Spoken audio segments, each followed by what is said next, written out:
যে গাছে বেশ সুন্দর আম হয়ে আছে। তো আমি এসেছিলাম আজকে গাছ থেকে অরিজিনাল গাছ পাকা আম নামাবো, এই জন্য আর কি। তো এখানে আমি এই যে বেশ কিছু গাছ পাকা আম নামিয়েছি।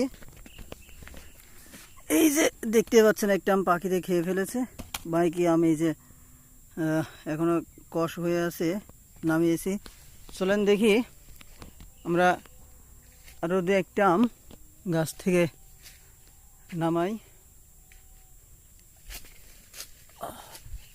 আপনারা দেখছেন এই যে মাশাআল্লাহ, আল্লাহর রহমতে খুব ভালো আম আছে গাছে। এই যে একটা আম, এই যে